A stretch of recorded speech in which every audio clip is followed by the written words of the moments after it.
আজকের এই ঘটনা বারবার শুধু আপনাকে একটা ইঙ্গিত দিয়ে যাবে, লাশের সাথে একা থাকতে যাবেন না, হোক তা ঘরে, হোক তা বাইরে, হোক তা রাস্তায়। আর কেন, সেই ঘটনায় শুনতে যাচ্ছেন ম্যাড মেমোরিজের আজকের 87 নাম্বার এপিসোডে। আমি জুয়েল, আরও একবার আপনাকে স্বাগত জানাচ্ছি। আশা করি আপনি ভালো আছেন।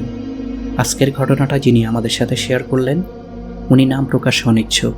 ধন্যবাদ জানাচ্ছি ওনাকে আজকের এই ঘটনাটা ম্যাড মেমোরিজের সাথে শেয়ার করার জন্য।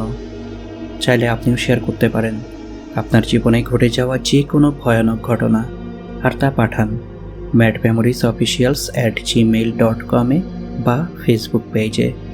আর শুনুন নতুন নতুন ঘটনা প্রতি শুক্রবার ঠিক রাত 9টায়। চ্যানেলটি যদি আপনার ভালো লাগে, লাইক, কমেন্ট, শেয়ার আর সাবস্ক্রাইব করে পাশে থাকুন। তাহলে চলুন আজকের ঘটনায়। আমাদের বাড়ির পাশে আছে বেশ বড় একটা সুনামধন্য প্রতিষ্ঠান। বহু লোকের কর্মসংস্থান সেখানে। বাংলাদেশের বিভিন্ন অঞ্চল থেকে লোকজন এসে চাকরি করে সেই প্রতিষ্ঠানে, আর তাদের থাকার ব্যবস্থা ছিল আশেপাশেই, ভাড়া বাসায়। একসময় আমিও সেখানে চাকরি নেই, প্রশাসন বিভাগে। সময়টা 2017-র দিকে।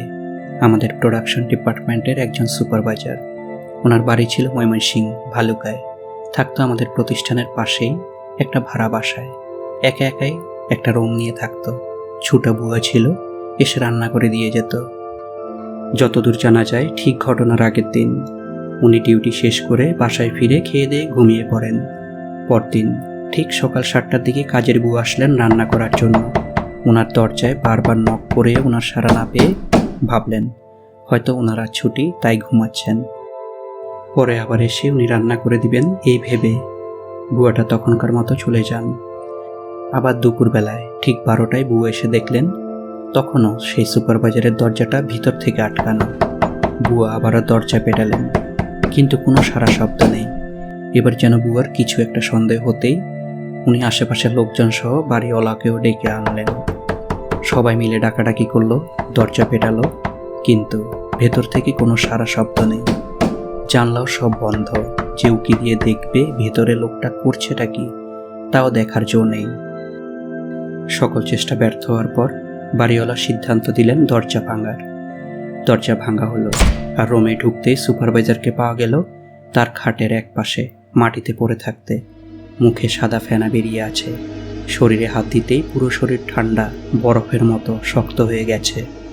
খবর পাঠানো হলো আমাদের প্রতিষ্ঠানে। আমি সহ আমার 2 স্যার চলে গেলাম সেই সুপারভাইজারের বাড়িতে। গিয়ে দেখি আমাদের আগে পুলিশ পৌঁছালো সেই বাড়িতে। আর প্রাথমিক অবস্থায় পুলিশ যা ধারণা করলেন সেই সুপারভাইজার হয়তো বিষপানে মৃত্যুবরণ করলেন। ওকে এই অবস্থায় দেখেই আমার বুকের মধ্যে কেমন যেন একটা মোচড় মারল। এরকম সুস্থ স্বাভাবিক মানুষ কি করে এমনটা করলো? ওর সাথে আমার বেশ একটা ভালো সম্পর্ক ছিল। ওর ব্যাপারে যাবতীয় সব কিছুই আমার সাথে শেয়ার করত। আমরা যেতেই সেই সুপারভাইজারের পুরো দায়িত্ব বর্তালো আমাদের উপর। ওর বাড়ির সাথে যোগাযোগ করে বাড়িতে ওর মাকে ছাড়া আর কাউকে পাওয়া যায় না। সব শুনে ওর মা জানালেন ছেলেটার লাশটা আমরা যেন কষ্ট করে ওনার বাড়িতে পৌঁছে দেই। এটুকুই ওনার চাওয়া আমাদের কাছে।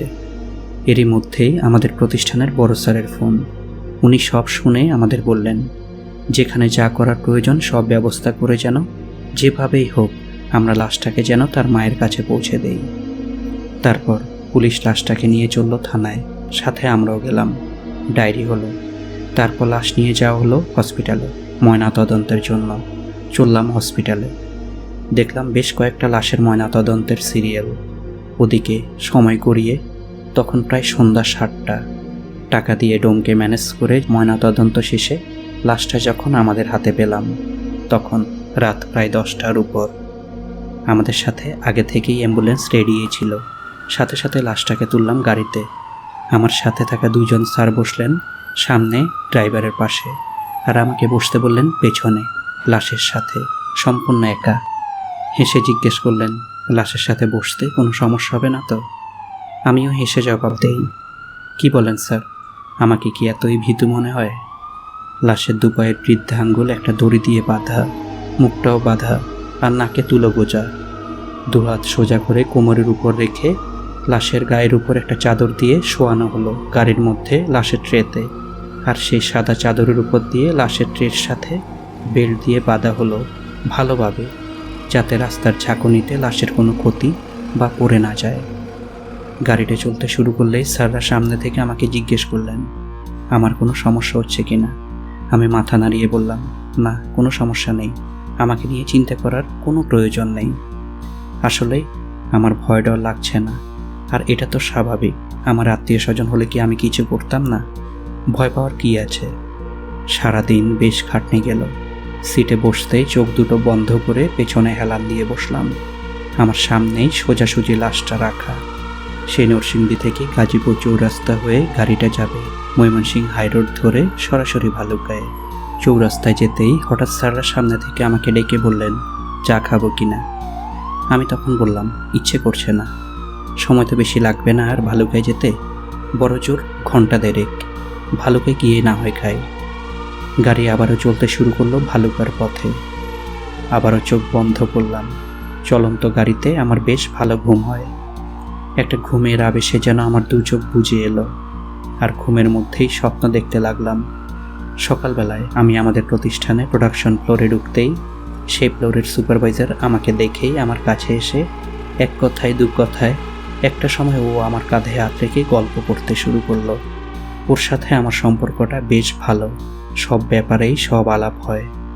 ওর মা ওর জন্য একটা মেয়ে ঠিক করলো, ওকে বিয়ে করানোর জন্য। মেয়েটার সাথে নিয়মিত যোগাযোগ হচ্ছে, একটা ভালো সম্পর্ক গড়ে উঠল। কিন্তু এরই মধ্যে মেয়েটার ব্যাপারে অনেক কিছু জেনে যায় ও, তবু মেয়েটাকে বুঝিয়ে শুনিয়ে নিজের কাছে রাখতে চায়।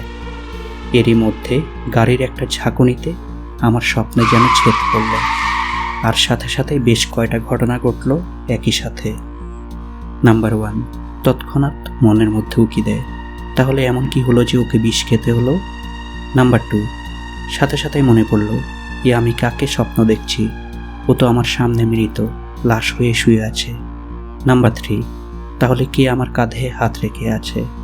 কেমন যেন হঠাৎ আমার শরীরটা ঘামতে শুরু করলো। আমি টের পাচ্ছি কার যেন একটা হাত আমার কাঁধের উপর রাখা। কে হতে পারে?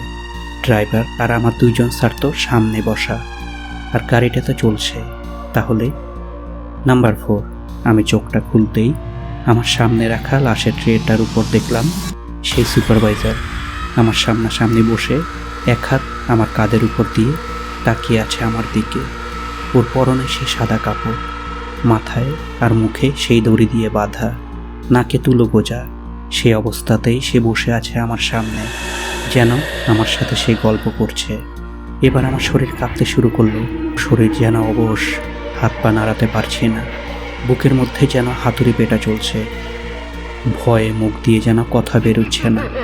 তারপরেও অস্পষ্টভাবে মুখ থেকে বেরিয়ে এলো, স্যার, গাড়িটা একটু থামান। মনে হলো যেন কেউ শুনল না। গাড়ি চলছেই। গাড়ি তখন যাচ্ছে গাজীপুরের শালবনের মধ্য দিয়ে। তখন একেবারে ঘুটঘুটে অন্ধকার চারিদিক। আবারও কণ্ঠ ফাটিয়ে যেন চিৎকার করলাম, স্যার, গাড়িটা একটু থামান। এবার মনে হলো যেন স্যাররা আমার কথা শুনলেন। সাথে সাথেই তারা ঘাড় ঘুরিয়ে আমার দিকে চেয়ে বললেন, ভাইয়া, কোনো সমস্যা? আমি সাথে সাথে তাকালাম আমার সামনে থাকা ট্রের দিকে, আর দেখলাম লাশটা ট্রের উপরে আছে। তাহলে? গাড়ি থামাতে থামাতেই সেই শালবনটা পার হয়ে গেল। এবার যেন আলোর দেখা পেলাম। চারপাশে দোকানপাট, আর তার আলোয় পুরোটাই আলোকিত। গাড়িটা থামার সাথে সাথে স্যাররা গাড়ি থেকে নেমে আসলেন। ড্রাইভার পেছনের দরজাটা খোলার সাথে সাথে আমি দ্রুত নেমে আসলাম নিচে। স্যাররা আমার দিকে তাকিয়ে জিজ্ঞেস করলেন, কি হলো? আমার তখন তাদের কী বা বলার আছে। বললাম, আমার একটু অস্বস্তি বোধ হচ্ছে। এমন সময় আমি সহ সবাই ট্রলিতে থাকা লাশের দিকে তাকাতেই খেয়াল করলাম লাশের এক হাত বেরিয়ে আছে চাদরের বাইরে। কিন্তু এটা কিভাবে সম্ভব? চাদরের মধ্যে লাশের দুটো হাত দুবার বাঁধা ট্রলির বেল্টের সাথে, একবার বুকের সাথে আরেকবার কোমরের সাথে। তাহলে কিভাবে দুটো বেল্টের মধ্য দিয়ে হাতটা বেরিয়ে আসলো? লাশের বাকি শরীরটা কিন্তু ঠিকঠাকই বাঁধা আছে।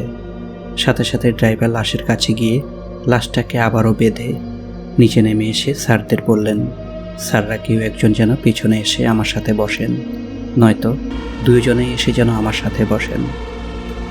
কি হলো সেদিন কিছুই বুঝতে পারছি না। সমস্যা কি আমার, নাকি সেই গাড়ির? নাকি লাশের সাথে আমার একা থাকাটা। ড্রাইভার হয়তো কিছু আঁচ করতে পেরেছিল, কিন্তু ওকে জিজ্ঞেস করতেই ও একটা কথাই বলল, ওসব কিছু মনে ধরবেন না, লাশের গাড়িতে এমন একটুকু আটটুকু হয়েই থাকে, যে ভুলটা হচ্ছে লাশের সাথে একা থাকাটা। এই বলেই উনি এড়িয়ে গেলেন। আজকের এপিসোড এইটুকুই। কেমন লাগলো কমেন্টসে জানান। ভালো লাগলে লাইক আর শেয়ার করে দিন। সময়টা ভালো কাটুক আপনার, সুন্দর হোক আজও আগামী। শেষ করছি আজকের এপিসোড। ভালো থাকুন, সুস্থ থাকুন। ধন্যবাদ।